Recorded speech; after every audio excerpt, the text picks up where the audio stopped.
Today's conversation is such a special one. I'm sitting down with someone who truly gets what it's like to grow up around entrepreneurship, success, and a mother who's made a massive impact. I'm joined by Kate Northrup, bestselling author, speaker, and entrepreneur whose work has helped thousands of women redefine their relationship with money, time, and energy. Kate is the author of Money, a Love Story and Do Less, and she's the founder of an incredible company that teaches women how to achieve more by doing less. I was really in the thick of very early new motherhood and trying to figure out, like, can I do both? Can I have a career and be the mum I want to be? But what you might not know about Kate is that she grew up with a front row seat to the personal development world.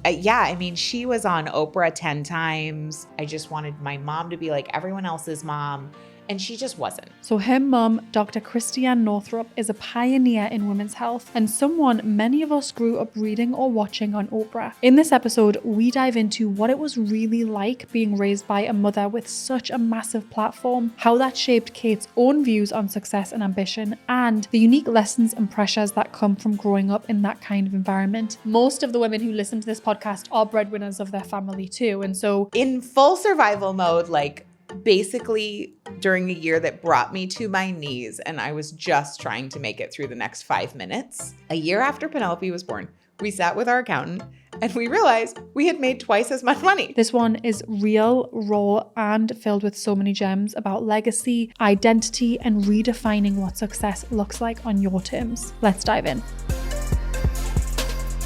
Kate, welcome to the podcast. Thank you. I'm so happy to be here. I'm so excited for this conversation. And when I was thinking about what I want to talk to you about, one thing that I remember one of the first times we met that really struck me when we had a conversation, I was really in the thick of very early new motherhood and trying to figure out, like, can I do both? Can I have a career and be the mum I want to be? And I was in that place of like every mum that I'd meet who was a working mum, like asking every question. I remember talking to you and you were telling me you actually grew up with a working, successful mum. And I was just so shocked because it's rare. I do feel like it's quite rare for those of us who are raising our own kids now to have mums who say in the 80s had really big careers. We don't hear about it as much. And so that's really where I want to start this conversation of tell me about growing up with a successful mum.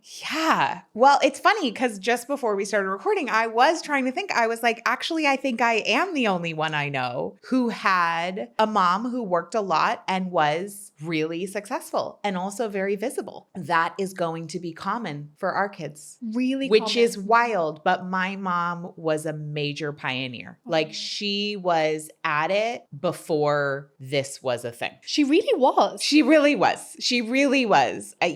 She was on Oprah 10 times. She has written 3 New York Times bestsellers. Wow. There was a time when you could not turn on PBS and not see my mom. Wow. So she really she has a strong legacy and I'm very proud to be continuing it in certain ways, even though my mom's an OBGYN. I'm obviously not a doctor, but I really feel that I'm carrying on the family legacy in terms of speaking for the wisdom of the female body and bringing that into the space of commerce and bringing that into the space of how we run businesses and how we relate to money, how we relate to time, and using our bodies as a compass for those things. So I learned that from my mom and I'm very proud of her and grateful for her. Growing up with a working mom, I never knew any different, but I will say I remember very clearly. So both of my parents are doctors. And my mom tells this story of when I was a baby and my sister was a toddler. My parents were both on call this one night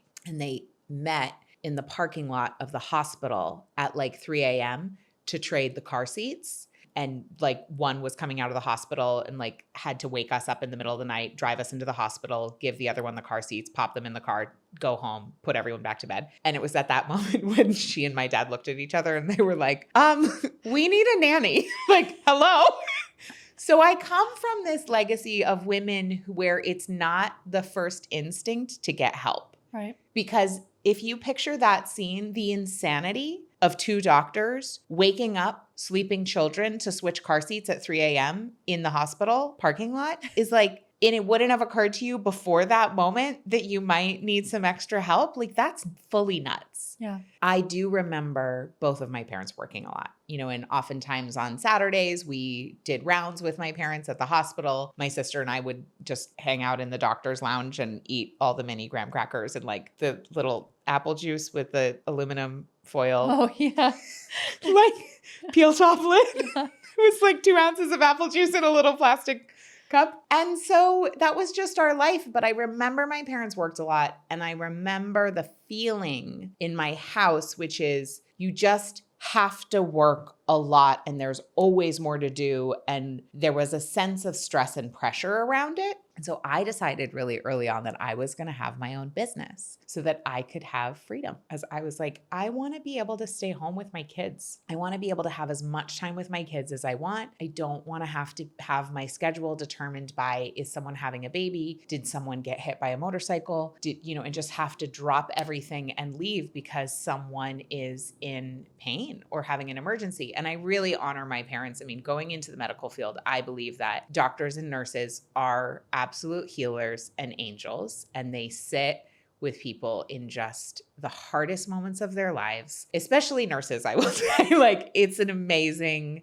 vocation. And I honor that both of my parents have done that work. And I was just like, straight up, that is not for me. And so I knew that I wanted more freedom because it was one of the biggest heartbreaks of my childhood that I felt like my mom wasn't there a lot. Now, as a mom who works, and I just got on an airplane this morning and said goodbye to both of my daughters. And they have both said to me many times, no, Mama, I want you to stay home. Why are you going? Da, da, da, da. I have to keep checking in with myself and being like, okay, is this too much? Am I recreating a situation where it's going to be a heartbreak from their childhood that I wasn't there? But what I've come to, because I'm always checking in with myself about these things, what I've come to is that my work makes me come alive. Going on the road with a 6 and a 9-year-old to go do a podcast would just like be logistically annoying. They're happier at school right now. They're older. Yeah. And when I am with them, I am with them. I can pick them up from school. I go to all of their school functions. I'm able to really be able to fully choose and be fully present and available. And I never have somebody else calling to say I have to go. And that I think that they can feel. So, but back to the question about my mom, it was tricky and it gave me real insider access to what a career like that looks like behind the scenes and the pieces that I would keep and the pieces that I would throw out. Yeah, that makes total sense. Did you feel a difference between feeling like you wanted more time with your mum? Did you feel that same way about your dad? Or did you have a story that you should get more time with your mum? Because I know when I reflect on my childhood, I didn't have as much expectations of my dad as I did of my mum. I know. I think that's a bit cultural. I think it's different now. Mike, my husband, is with the kids just as much as I am. He's, we are full all-in parents. But in the 80s, I was being raised, it wasn't the same thing. I mean, my dad was there, and my dad was present to the degree he was present, but I don't know if it's karmic or whatever, but I don't have wounding around that with my dad. I just was like, whatever, and then my parents got divorced they separated when I was 15. So after that, it was very much just all in with my mom, and I didn't really go back and forth a whole lot. So that was also a very different kind of relationship. Yeah. Yeah. It's so interesting how societally and culturally we do have that more expectation on the mum than the dad. And I'm really glad it's changing, but it's so ingrained. It is so ingrained. But I was thinking about that very thing this morning. Yeah. As I literally was wheeling my bag out at 7 a.m. to get in an Uber, to go to the airport, to come here, and I'm opening the door to leave. And I had this feeling of I've just hugged and kissed my girls in their pajamas. They were 100% fine. They were just like, bye, Mama. See you. Will you bring us something? Yep. And what I was present to was how different, because I was playing this exact thing. I would throw myself at my mother's feet and beg her not to leave. Mm-hmm. Like full hysterics, losing it, like beg her. That has not happened with my girls. And I was thinking about like, why is it that like, last night they were like, oh, mom, can you not go? Da, da, da. But this morning they really didn't care, which is such a freaking blessing. It's so nice when they let you go. No, she didn't buy, which is great. And I was thinking about why. And I think in my case, which was different than when I was growing up, my husband is so all in. He's so attuned to the girls. They have such a strong, healthy attachment with both of us equally in different ways, that their little systems feel so safe and whole with him. There's nothing like missing. Of course, they'd like me to be home, but they feel equally as safe and nurtured and tended to and cared for with him as they do with me. And I'm really grateful that we've created that. That's such a beautiful reflection. I love that. When you talk about you were throwing yourself at your mum's feet and asking her not to go. So brutal. Brutal. But I know so many women listening can relate to this because they're dealing with this now. They've got big careers and their kids are like, no, don't go. And it's this constant pull. Most of the women who listen to this podcast are breadwinners of their family too. And so a good chunk, about 50% are mothers and breadwinners. So I know they're really relating to this. And I'm curious, as you got older, was there repair that needed to happen with yours and your mum's relationship? Did you feel a distance because of the distance? It's a really good question. So my mom closed her practice when I was 16 and she stopped seeing patients and she went full-time speaking and writing. And it was interesting. And, I think a lot of parenting experts and therapists talk about repair and how repair can actually be more powerful than the injury itself, than the original injury. As long as repair is available, it's almost like no wound is a foregone conclusion. No wound is irreparable. So starting when my dad moved out and my sister went to college at the same time. And so all of a sudden we were a family of 4 and then it was just me and my mom, and she closed her practice, like all basically within a year. So we spent so much time together and she was home every day when I got home from high school, basically probably my sophomore, junior, senior year when I was 16, 17, 18. And I would just come in. She renovated our garage and turned it into her office. So I would come in, throw my backpack down and like lay on this couch she had and just tell her about my day. And she was there a lot. Those last several years were actually really powerful. And I think a lot of moms of older kids have told me that their kids have needed them more as they've become adolescents, or at least in a different way than they did when they were young children. Because with young children, the needs are so physical. But as our kids get older, the needs are actually really emotional. And what our kids are craving is emotional attunement and to be listened to. And I can already see it with my daughter, who's 9. Every night she wants me to get in bed with her and just lay with her. And she just talks and she just tells me, who even knows what? I'm just like, stuff comes out and she's just got a lot to empty out. And I'm so grateful that I can be there and hear all of that. And my mom did that for me, to a large extent. And we were very close. And so there's definitely some sadness, but she's been really great about open conversations and has apologized for ways she couldn't be there. And also just, I will say, as such a pioneer, she went to medical school at a time when it was still very unusual for a woman to become a doctor. It was at a time when, I don't know if anybody saw the movie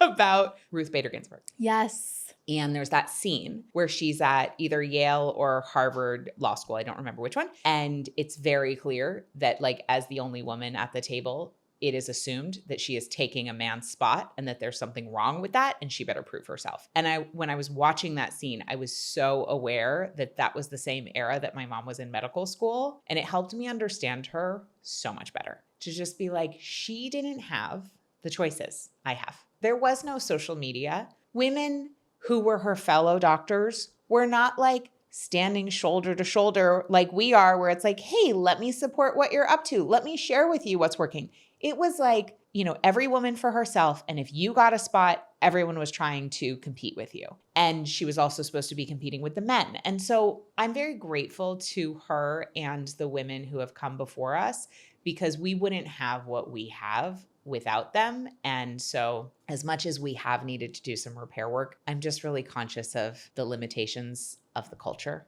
at that time and that she did the best she could. Yeah. Seeing that level of success, it must have been an amazing blueprint first and foremost to be like, wait, that exists for me. Like I could go and do something like that. Did you ever feel this like expectation, like my mom's successful, so I better be successful? I think the opposite. So it's very interesting because I was thinking about this as we were talking and I was hearing a little bit more about your background and like what drove you. In a way, and this has been true for both me and my sister, I think that being raised in a household that felt visible in some ways. I think my mom was on Oprah for the first time when I was like 13 or so. So it was part of and we lived in a small town. So it was also this feeling of like small town, famous mom. It was just a little, it was a lot. Everyone knows you. Yeah, which everyone knows you anyway in a small town. But there was this extra feeling of like separation that I experienced where it felt like people related to me as separate. Right. As like not part of everyone else because of this extra layer of visibility. And like people treated me like either I was different or like I was special. And I just so wanted to fit in. Like I just wanted to be one of the girls. I just wanted to be part of the group. I just wanted my mom to be like everyone else's mom. And she just wasn't. And so, and she wasn't, regardless of her career, quite frankly, she was never going to be like the other mothers. That really had nothing to do with her career. She's just a wild card. But and I love that about her. Now as one of the weird moms, I'm like, I see. So the thing is that because of seeing that career and the impact it had on me and then also our family, I think it had a slightly opposite effect, which is that I pumped the brakes a lot on my business in super unconscious ways. Right. So for example, I was in my early 20s, like moving and shaking, doing all my things. I was selling, you and I have this in common. I was selling supplements. They weren't a supplement that I created, but I was in network marketing and I built a very successful business with that. And then I started my blog and I realized that you could make money online and it was very exciting. And I was all freaking over the place. Like I was like, I'm over here. Now I'm talking about this. Now I'm talking about that. I'm in financial chaos. And so there was a large extent that I was going for it, yet at the same time doing everything in my power to make sure that I didn't get too big. Because when my mom's career really took off was when my parents got divorced. And so there was an imprint that I had of like, oh, I can be a certain amount of success, but if I really go for it, I'll lose everything, because that was what was modeled. Now, that has not been the case. Of course, we heal these things. I've worked on these things a lot, but I would say that while I did have the imprinting of like, oh yeah, this is possible for me, I really had the imprinting of what was at stake. And so I held back and I had my foot on the gas and the brake at the same time a lot. Yeah, that makes a lot of sense. It's so fascinating, isn't it? How we'll either completely copy or completely reject a pattern that we see growing up. And it's so interesting when you really dig into people's childhood. You're like, oh, that makes sense. Like I can totally see it. I mean, so fast forward, you obviously now have a very, very visible career and you have built an incredible business and you're doing it while also mothering. And I was on your podcast earlier and we were talking, you briefly mentioned motherhood changed you a lot and you had a full identity reckoning, let's call it. That's something that I talk about a lot on this podcast. That was such a defining moment for me. I'm so curious what your experience was. I would love to dig into that. Yeah, based on the vignettes you've shared, I think there's some similarities. Motherhood, so giving birth itself really rocked me. I grew up in a super birth positive household. Like my sister and I were raised on home birth documentaries. Wait, that's so interesting if your mom was an OBGYN, right? Well, here's the thing. She would have had a home birth herself, but she was afraid of what her colleagues would say. Interesting. So my mom was really trying to toe the line as a holistic doctor. She was really like the first to start saying that our emotional experiences have an impact on our health. Wow. And so people thought she was crazy. Yeah, I can imagine. People thought she was crazy. She was starting to say those sorts of things in the late 70s, early 80s. And it's still not normal in the medical community. No. 34. Oh my God, 40 years later, let's not even right? I'm like 20 years. Yeah. So anyway, the reason I say that is there was what she was, she taught us certain things that were like what she really believed in. And one of them was about like the power of the female body and that we are designed to give birth. And a lot of medical intervention, can really screw with things. And so I thought that I was going to be able to, I was like, I'm the one person on the planet who clearly can orchestrate the perfect birth because I was raised in a household where like, this is what we ate for breakfast, like female empowerment, body positivity, so birth positive. Anyway, everything happened totally differently because it needed to for me, particularly around the depth of compassion I needed to develop for like what the human experience actually is, and that we can't control shit. So I had a birth that was wildly different from what I had imagined.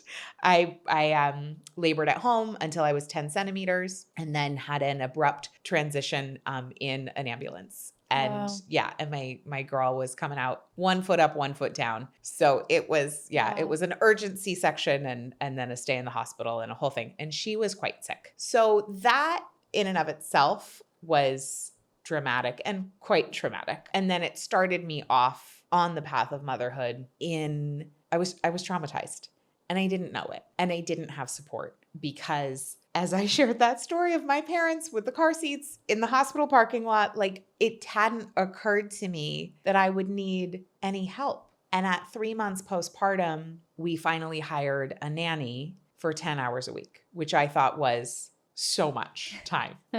Funny story. She was actually one of my nannies. So we hired. Wow. Yeah. So we hired our Penelope's first nanny was one of my nannies when I was growing up. She's an amazing woman. But anyway, I thought like 10 hours a week would be more than enough to run my business in. And so as you might imagine, traumatic birth, lack of sleep, nursing issues, sick baby. Penelope was like waking up every 10 minutes at night, screaming, scratching herself. Her eczema was so severe. Her sheets were covered in blood all the time. Oh. If I were to show you a picture of what she looked like, it was pretty horrifying. And I was so in it that I just didn't know how bad it was.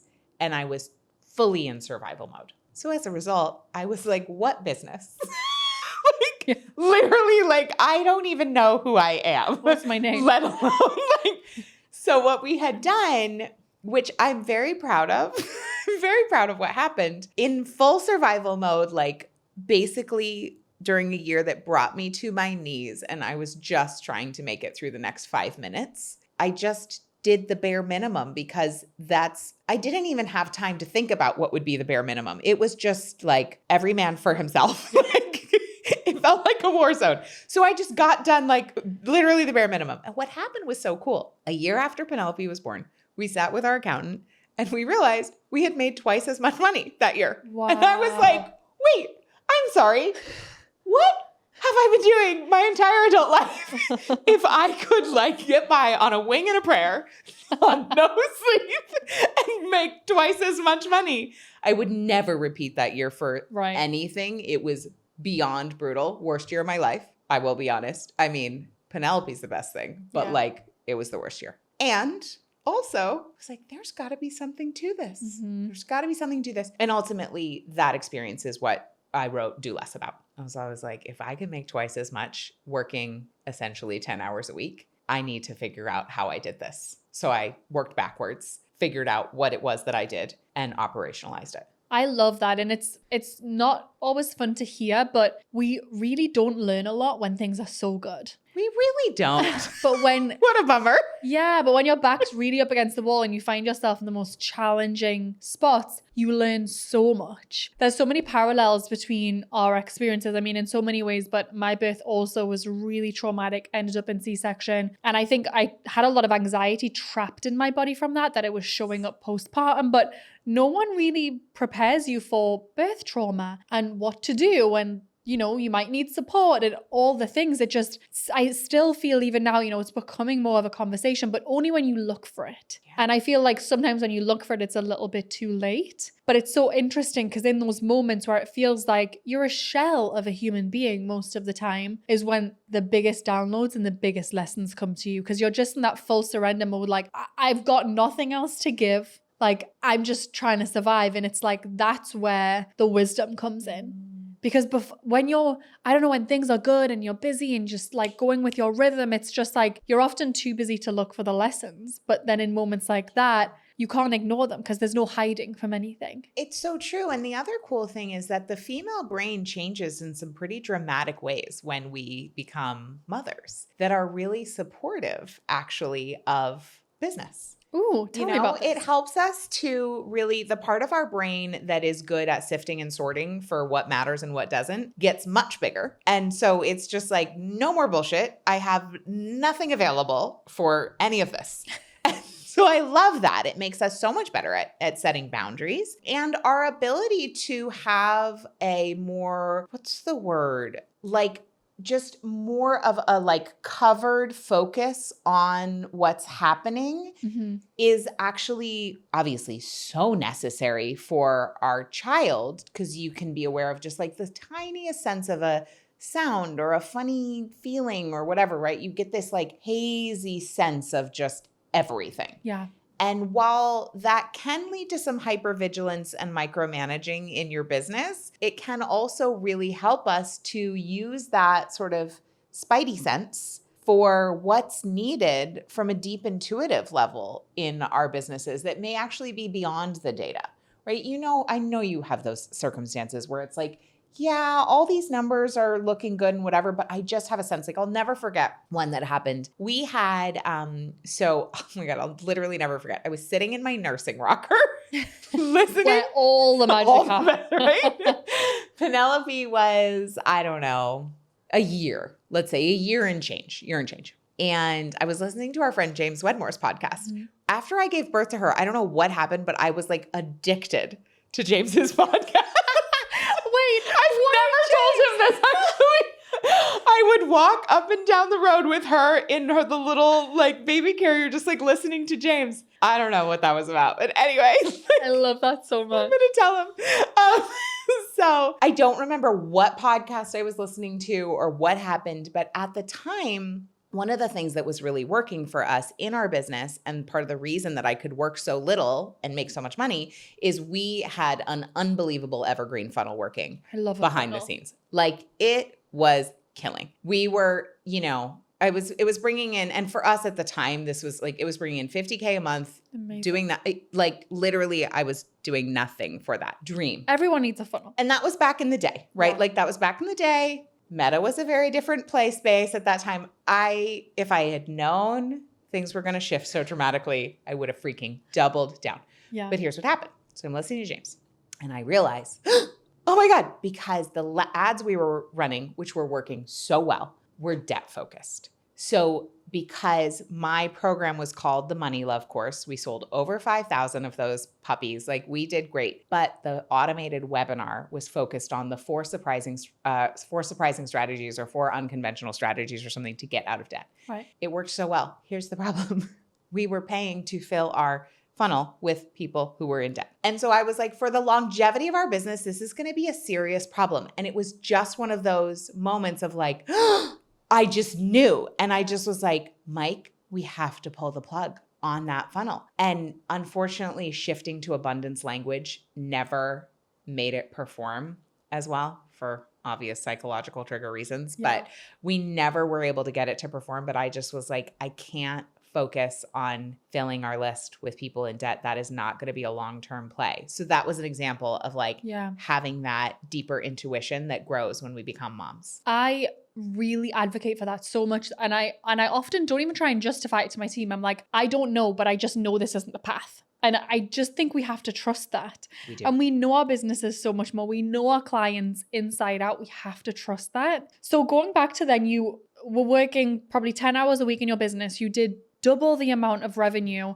and it's really shaped your body of work and what you do now. So what are those principles that you run your business by now? Because I really admire the amount of freedom that you've created in your life through your business. It's amazing. And it's, getting to know you, you really are who you say you are, right? Like it matches. And I just think the way that you live your life and the way that you stand for what's important to you is really incredible. So how do you do that practically in your business? So some of the principles, it really comes back to the body for me. And for me, the biggest thing that shifted after I had Penelope was when she was 13 months old. I was still nursing, but I got my period back. So it took 13 months postpartum. And I, for the first time in my life, was fascinated to the point of obsession about tracking my cycle because I was such an anxious wreck. And Can relate. Suddenly I just focused all my energy on like tracking my cycle. I got completely into learning about the moon, learning about the menstrual cycle, the 4 phases of the menstrual cycle, the different ways our hormones change, the different ways that changes our brain at every single phase of the month. And I realized, I had been operating my entire life, all through school, academia, my early work days, getting trained in the business world, operating in a constant perpetual spring and summer. So perpetual spring and summer is the masculine. It's solar energy. It's wonderful. It's visible results. And in our menstrual cycle, it is the follicular and the ovulation phases. So it's the time when you have stopped bleeding and it's the week after your cycle, you're very high in estrogen. And then it's the time around ovulation when you're peak fertility, peak motivation, peak energy, peppy, happy, Life's cheerful, better. social, I love my husband. optimistic, like all of that, right? Very available. And then as our hormones begin to shift into the luteal phase and then into our menstrual phase, we turn within. And that full half of the cycle is the feminine energy. It's the inward energy. It's what we can't see under the surface that is invisible, that is essential for the whole other half of the cycle. And I realized like I was operating, if I had been the earth, I would be barren because the earth does not do spring, summer, spring, summer, spring, summer, spring, summer, but our work world does spring, summer. And then we are assuming that we are failing if we don't have a visible result. And that just hit me between the eyeballs when Penelope was 1 year old. And I remember so well, I read a million books, did all the research, sat my mom down and asked her all the questions because I also was literally raised with this information, but could have given 2 shits. I just at the time, I just was not interested when my mom wanted to talk to me about my period. I just was like, meh, meh. But later when I was 33, I was like, tell me everything. I'm ready. I'm ready now. It was probably the best day of her life. She was like, finally. I've been waiting and manifesting But it's just this a moment. good reminder for me as the mom of girls, they're going to take in what they want. We don't need to push and the information is available. So what I got clear on is that there were these 4 unique phases and they were all equally valuable and necessary for creation. So I wrote this blog post because at the time I was known for teaching about money. Cut to now, 2025, known for that again. But there was this middle chunk that I did something adjacent but slightly different. And I wrote a blog post called Make Mother Nature Your Financial Planner. And still out there, if anybody, there's a great download that goes with it. Because I was like, what if people started applying their cyclical nature to their finances? That could actually help women who are financially avoidant, who are more in this goddessy, spiritual, crunchy granola world, right? Maybe that could get them excited about doubling down and paying really good, loving attention to their money. And so that ended up kicking off. I wrote the blog post and I was so excited about it. And I was like, oh my God, I'm so excited. Maybe I should teach a workshop about this. And Mike was like, this is not a workshop. This is your membership. So then we did the Origin membership really around cyclical awareness and having a do less business. And is that still something that you run your business by? Is that still how you operate? How does that practically work? Do you map it out in your calendar? What does it look like? It's much more subtle. Okay. So I will be honest. I used to be very much more heavy-handed where it was this week is this week is this week is this. Now it's just a giant overlay of permission to do what I feel like doing. Yeah. When I feel like doing it. And now, does that mean I'm late on deliverables because I have my period? No. Does that mean I cancel speaking gigs because I'm luteal? No. I am a human being operating in our business world. However, what's really different now is I have so much more buffer. I used to just schedule myself within an inch of my life because I was so brainwashed to think that if I wasn't producing a visible result, if I wasn't doing something at all times, then I wasn't valuable and I wasn't contributing to the company. Like I had to be essentially doing an income generating activity at all times in order to be a valid human. And now I'm just like, whatever. I'm just read some novels, watch some daytime TV. I mean, I have like a lot of leisure time. I do. And it's the best. So that has changed. And then the way we schedule our launches in the company allows so much more spaciousness for the team. And so we are pretty seasonal. We have one major launch a year that's a live launch, and everything else is pretty chill. So we are like in season March and April. And then I teach the course, but like that is all, quite frankly, really easy for me. Yeah. The whole thing is relatively easy, but it requires some focus and presence. Yeah. And then the rest of the year is pretty chill. And I love that because the do less philosophy is not about doing nothing. It's about cyclicality. Spring and summer do exist. We absolutely need to do things. We need to do the right things at the right time. And so we've set up the company to do more of what matters, less of what doesn't matter, hopefully none of what doesn't matter, but it sneaks in there, and just like have a lot more spaciousness. I think that's such a great way to do it too, because I mean, when we started reducing the amount of launches we were doing, the launches got bigger. Last year, we only did one instead of the two we had done the previous years. We made, the year before we had done 1.1 overall between both. The year we only did one of them, we made 1.9. Isn't that amazing? Like launch. Just proof. Doing it one time, nearly doubled. What? Like what is even happening? Double the output either. Not at all. Yeah. No. It's mind-blowing how that works. No. But you have to have the courage to test it. And we had to have the courage in the middle of the launch because I was like, if I say this is your only chance this year, as you said, how I am behind the scenes is how I am in front. It matches. If I say this is the only time this year, I'm not coming out and spinning the messaging 6 months later because my launch didn't do well. I'm not. I'm just not. Yeah. If I were ever to do that, I would come out and say, hey, this launch didn't go as well as we needed it to. We're doing it again. Yeah. Like I would just be straight up, for better or for worse. So in the middle, in the launch, we were like, are we fully committed that this is the only time this year? And it felt like a leap. It was like, right. And we just said, yep, we're saying this. This is it. It's just the one time. And because people, people dilly-dally and they're like, oh, just do it later. They were like, oh, this is the only time this year. I guess now is the time. And I was like, yep, now is the time. And so it made it so much more successful. And it really conserved a tremendous amount of energy for us. And then the second half of the year, I was able to get a book proposal in, which was great. Amazing. It was like really hard to write that, turns out, for me.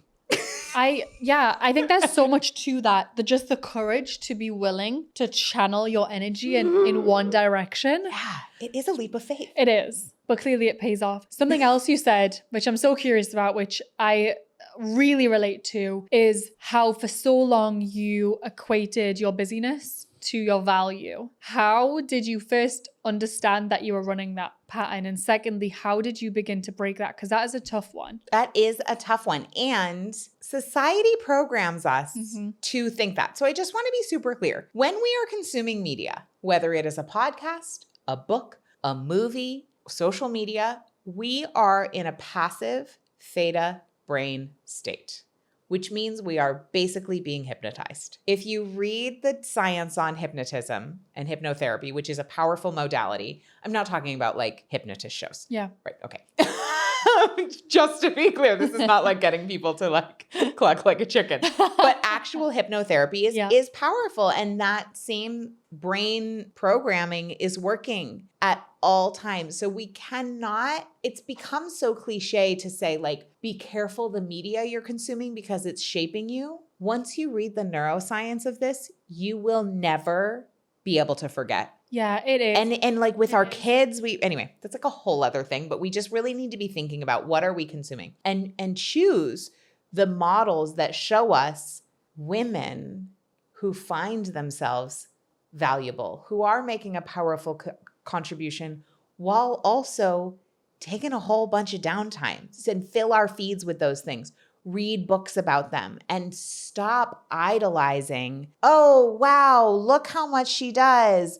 Wow, she does it all. Oh, she's so strong. She's superwoman. She just recovered from this incredible illness and now she's running a marathon and she's having a 25th baby and like renovating her house and making sourdough. Cool. Let's celebrate her. Like when I see that, I'm like, this woman is stretched. Like this woman is not well. Yeah. I do. Yeah. So, okay. Anyway, how did I get over it? When I was pregnant with Penelope, I remember like reading in that little, the little app that's like, oh, your baby's a lima bean. Now it's a kumquat. Yeah. Whatever. And I remember reading like, oh, like this basically all in the first trimester, you've made every single organ in a human body. I just made a liver and I didn't have to put it on a to-do list. Like I didn't have to know anything about that. And my body just did that.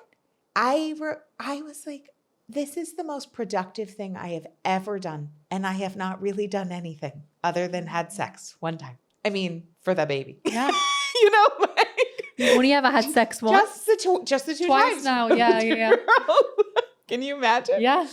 No, but I was just like, there was something about that lived experience that changed me forever. Mm-hmm. And then I was like, oh, I don't need to be calculating and making a list and having a strategy. My mind is not the most powerful part of me. There's a lot more going on and I need to just like let go and surrender. And then also, there was a huge experience of I wasn't making enough milk and she was struggling and she was losing weight. And so all the reading I was doing around realizing that actually the more relaxed a mother is, the more supported she is, the more breast milk supply there is. And the metaphor of that is like, oh, I'm literally starving my child if I'm doing too much and if I'm under supported. That's not good. And did that actually change your milk supply, learning that? I wish it did. Yeah. I would like to say I did end up sitting in bed quite a bit, drinking Guinness and eating lactation cookies because I just was like, well, my job now is to make breast milk. But the lesson ended up being there that I just needed to surrender and start supplementing, which I did. I got to 11 months. It's amazing. Yep. Being the most controlling, pumping, breastfeeding mother you could ever imagine. I would go apeshit if somebody fed her more ounces than I had. But it was fully insane. It's those times I was batshit crazy. I mean, I look back at the first year of being a mum and I was fully batshit crazy. I mean, instead, like I don't have words for it. But what's really interesting is actually for being this, high achieving, control every single thing. The one thing I was so laid back about was breastfeeding, and it was the easiest part of my journey. What a blessing. Isn't that crazy? It's so lovely. I remember when I was pregnant with her saying, I don't even know if I want to breastfeed. I don't know. I don't care. Just being very relaxed about it. And then when she was born, she had a latch issue. So we got a tongue tie reversal. And I give her the formula that the hospital gives me, which is so full of chemicals and seed oils. They were like, we need to do nipple rest for 24 hours. We're going to give her this formula. I'm like, okay, cool. I'm like, no, I need longer. I need 48 hours. Just keep giving her this formula. I didn't even want to look up what was in the bottle. And then I was like, you know what? I'm going to give this a shot again. Started feeding her. And I was like, if I make it to 1 month, I'm proud. And I ended up going 22 months. Not a single issue because I was so laid back. Yes. But it was the only one part of anything I was laid back about. That is such a good metaphor. The only part. It's just like, that is everything. Could we apply that to our businesses? Imagine. Could we apply that to our finances? Could we apply that to visibility? Like all of it, to just give ourselves a freaking break. Yeah. I think if I had applied that to my nursing experience, it would have been much easier. It was with my second. Yeah. Oh my God. She popped out, latched. We were like, oh, hello, Ready we're done. to go. Easiest thing I've ever done. It's just, but I even think with my birth, my birth was the complete opposite of what I would ever have wished and planned for. And I remember having a doula at the time and she said, do you have a birth plan? I said, I absolutely do. Very detailed birth plan. And I have to call out, I'm available for everything but a C-section. And I ended up having one. So it's so fascinating when I look back at like everything I held on to so tightly just was really not what I wanted. But whatever was loosely held on, I was like, I don't care. was the easiest part. Interesting. It's going to be really interesting how things develop, as you go. I know. Like, and see, just. And I'm so curious about that. It's going to be interesting. And I think that like we can't, it's such a good reminder that like life cannot be controlled. We are on a journey. Yes. I believe we definitely direct our paths. I'm not like, oh, everything's fated. We have no play. Obviously, we make choices all the time. But I think about it more as like, we are sailors. It's our job to set the sails, decide where's the rudder, use our tiller or whatever. But ultimately, like, we can't control the wind. We can't control what's going on with the seas. We just got to ride it, literally.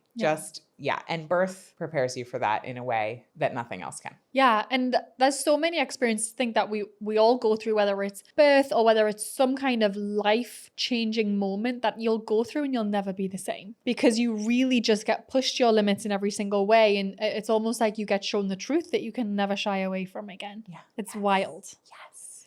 So fast forward, early motherhood to now, your oldest is 9. Mm-hmm. Looking back to how you were then and how you are now in a way of just how you're living life in the multiple roles that you have, how are things different? What are some things that you've carried with you and what are some things you've let go of? How is it now? I'm so into being a mom right now. It is my favorite. It's the best thing ever. I had a really hard time in the early days. I talked about Penelope. When Ruby was born, Mike broke out in a full body rash and was essentially sick on and off until really even this fall. He was sick on and off and like got hit by a car in the middle. So we had like a really rough season as a family. So I didn't enjoy, unfortunately, the baby years or the toddler years particularly. Super survival mode, just waiting for them to get older. And people were like, oh, it goes so fast. I was like, nope, this is brutal. I hope it goes faster. I feel like I'm being tortured. Yeah. And of course, like I was so into my children, but the actual experience, I was like, don't love this. Yeah. And now I'm just having the time of my life. I love it so much. It's the best. They're so funny. And they're just like such delightful humans who I enjoy spending time with. And that's so great. I'm like, wow, not only do I love you, I actually really like you. That's so cool. So yeah, I mean, I think that with the girls now, I just really want to support what they're into. It's a little hard. Like Ruby, my little one, has picked up the violin and I know she needs to practice, but I'm like, if we're really on her about practicing, is it going to create like this rebellion, repulsion? So it's really that, like, again, we're still talking about control, knowing when to let go, knowing when to trust, knowing when to apply a little pressure. And that's hard. But I will say what has helped me immensely, and those early years did require this, I didn't have as much skill in it, is when I can expand my range of tolerance, my range of resonance, the healthier my nervous system gets, the better mother I am. I can just be with them in any state. And the Penelope said it was like the best compliment I have ever had. She was talking about, I think, a guidance counselor at school. And she said the guidance counselor was like a feelings therapist, which was so cute. I love the way she was describing it. And she was like, Mama, you're like my feelings therapist. Aww. And I just was like, that is everything I could ever want, is for my child to feel safe with me, to feel her full range of feelings and know that they're all okay. I'm not going to judge her. They all have value, and that's been a real journey with her. So I will say that's what's different now. I just like have so much more capacity and I'm so grateful for it, because they're so fun. I love that you've talked about just being in survival season and not enjoying those stages for multiple reasons, because I know there's a lot of people listening that are relating to that really hard, but all the languaging they see in social media is the years are so short, savor every moment. I mean, even I get caught up in this trap of like, I'll see, we did this with our child every birthday since they were 1. And I'm looking at it just like, oh my God, she's only 2 and I feel so behind. No, I'm just not that kind of mom. I'm not, but I have to I have to really remind myself of like what's been really helpful for me as a mum is like coming up with my core values of like how I want to show up. And I have to be really honest with myself. I'm not the most playful mum. Like I don't love getting down on the floor and like playing pretend. It's so exhausting to me. But then I'll see some people loving it. And then I would notice myself judging myself. But the minute I brought it back to that's not one of my values and that's not what I'm bringing to the table here. Well, it's just like in your business. Yeah. Right? Like you and I don't have our whole company based on a high keynote fee, right? Because we don't want to be on airplanes away from our kids. We don't want to be staying in random hotels in like, you know, whatever. I was going to say a city, but then people will be listening from that city. So just wherever, you know, wherever you might be. Like that's not our business model. For a reason. And a family is just like a business. We have to build it around who we are, not who other people are, not who we think we should be. And I always think about like my kids chose me for a reason. That's my belief, for their own soul lessons. And like I do not play with them. Like that's absolutely not happening.